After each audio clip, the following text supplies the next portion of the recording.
keys and these stay ready. They'll pull your card and tear your shit apart. Yeah.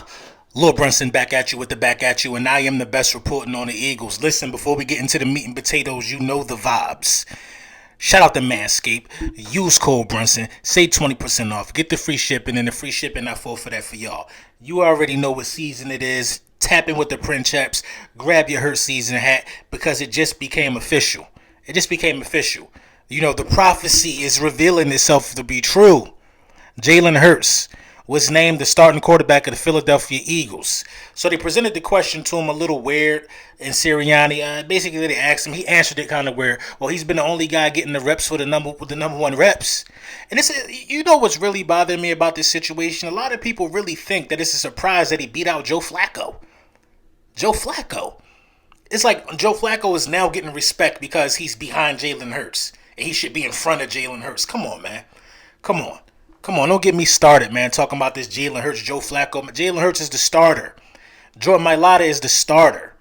You know what I'm saying? And another thing that you could bet your bottom dollar on.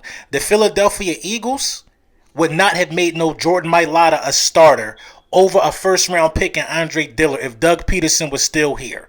That's not how Doug Peterson rock. We seen the changing of the guard right before our eyes. Right before our eyes, we seen the changing of the guard. You know what I'm saying? The 53-man roster was just announced. Some disappointing cuts. Some disappointing guys that made it. People are disappointed that Arcega-Whiteside made the roster. For one, man, if you want me to keep it real, I'm not disappointed that he made the roster, man. Hard work you gotta reward hard work. He worked harder than Travis Fulgham. He made the roster. Maybe he'll go out there and turn into some positive footage, but he should be ecstatic. He should be pumped up because the potential was there on tape. I'm the only one on the planet that I could think of right now that said draft DK Metcalf over him, but everybody said that Arcega-Whiteside's measurables and all this other crazy stuff that he did, you know what I mean, and in college, you know, it measured up to him, you know, being one of the top guys. The algorithm said he was one of the top guys. So everybody goes with the algorithm. This is what I'm telling you. And the algorithm don't pan out all the time. But, you know what I'm saying, he turned in a decent enough camp to make the roster this year. And I'm not mad at that. Because this coaching staff don't owe him no favors. That's how I know he went out there and really grabbed it by the horns. Really went out there and put in his work. So right now we only carrying 5 wide receivers. The 5 wide receivers that I saw us carrying was Arcega-Whiteside, Devontae Smith, Jalen Reagor, Greg Ward. I can't remember the 5th guy off the top of my head, but we only carrying 5 wide receivers right now. Quez Watkins, how could I forget about Quez?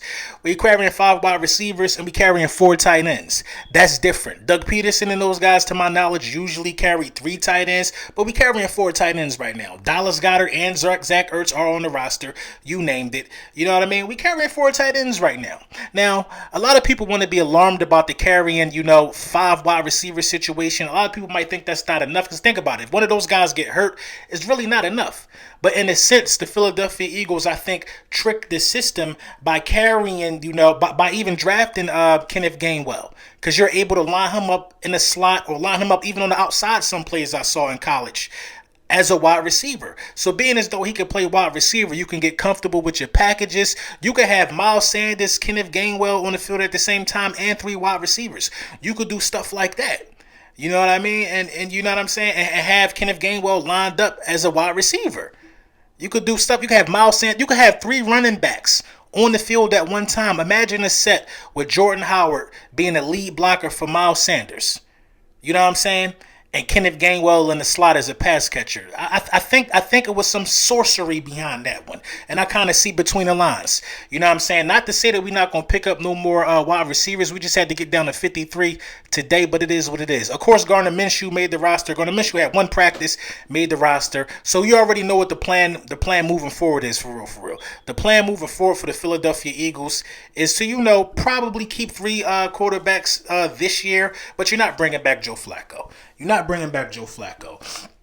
So it wasn't many surprising guys that made it. The only real surprise is that Arcega-Whiteside made it. I'm actually proud of him. I hope this turns around and translates over to him being productive for us, because actually now this is turning into a contract year for him. If he could put up some productive tape, maybe somebody will take the chance and give him a 2-3 year deal or something like that. Maybe somebody will go ahead and do it. You know what I'm saying? He defied the odds. Like you could never be mad at that.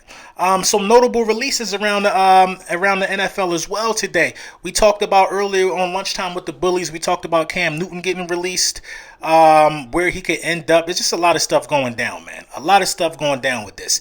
But Jalen Hurts was named the starter, and is rightfully so. It's rightfully so. I couldn't see this thing shaking out or panning out any other way. The Houston Texans are saying that, they're not expected to trade Deshaun Watson today. We don't even have to talk about that no more, man. But let's talk about Ben Simmons and the Philadelphia 76ers for real, for real. Ben Simmons running around here with the audacity, the mitigated gall.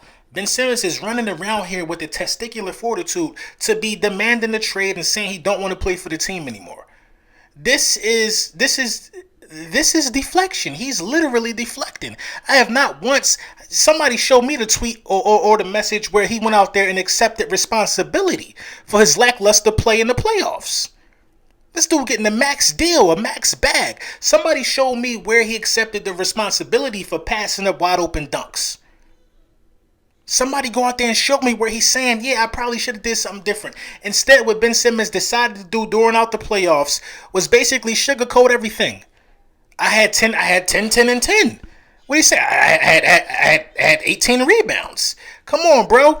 If you got 18 rebounds during the course of the game and you scared to take a layup at the end of the game, defenses was taking him out of his head. But with the hack of Shaq, Ben, it took him out of it. They got in his head with it. He didn't even want to touch the ball because he was scared to get fouled.